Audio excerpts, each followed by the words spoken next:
Avec vous, Hélène Frade. Bonjour Hélène. Bonjour Pauline. Hélène, avant de vous entendre, on va écouter le président Macron. C'était une interview très attendue qui a eu lieu hier midi sur le service public et chez nos confrères de TF1. Le président Macron a tenté de calmer le jeu dans un climat de tension sociale très fort en France. On l'écoute.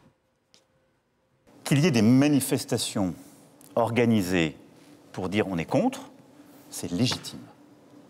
Et je salue d'ailleurs l'esprit de responsabilité de l'ensemble des syndicats qui, je l'ai dit, n'ont pas proposé de compromis, mais ont été contre, avec clarté, je le respecte. Mais ça a été fait de manière calme, organisée, le front de main, c'est normal. Bon. À côté de ça, il y a des blocages, il y a des violences. Les violences, il faut les condamner. Je l'ai dit, ni les factieux, ni les factions dans la République. Et il y a les blocages, et les blocages, il faut pouvoir les lever quand ils empêchent l'activité normale.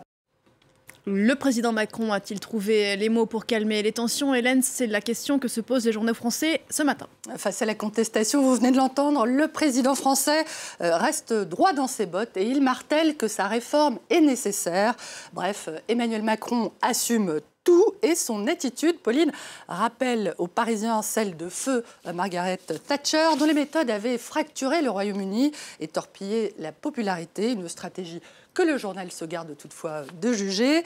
Emmanuel Macron assume tout, Emmanuel Macron maintient tout et cherche davantage à rassurer son socle électoral qu'à convaincre les Français, d'après l'opinion, où le dessin de CAC, vous le voyez, le montre, s'adressant à ses compatriotes. Si vous croyez que ça me fait plaisir de réformer, lui aussi se fait chier au boulot.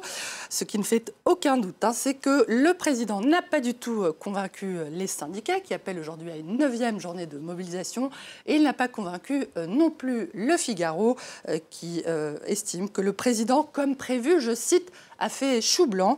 Comme prévu entre les opposants à la réforme et l'exécutif, le face-à-face continue. Et comme prévu, la porte de sortie, forcément étroite, reste à trouver. Quant au journal Libération, Pauline, il accuse carrément Emmanuel Macron de jeter de l'huile sur le feu, d'où le jeu de mots à la une de ce matin, le grand tisonnier, en référence bien sûr au grand timonier Mao Tse-tung. L'intervention d'Emmanuel Macron également à la une de la presse étrangère, Hélène, ce matin. Aux États-Unis, le Washington Post souligne le ton provocateur, je cite, de cette intervention et relève la comparaison qu'a faite hier le président entre l'assaut du Capitole et les manifestations actuellement en France. Circuler, il n'y a plus rien à voir. Pour le journal belge Le Soir, Emmanuel Macron a tenté hier d'enjamber la séquence explosive de la réforme des retraites, une stratégie du dos rond jugée risquée alors que l'adoption de la loi, je cite toujours, au forceps institutionnel n'a pas mis fin à la colère sociale.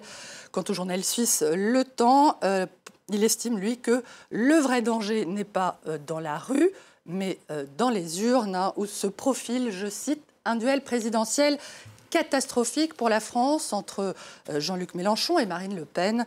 À trop regarder les poubelles qui brûlent, on risque d'oublier le vrai risque d'incendie.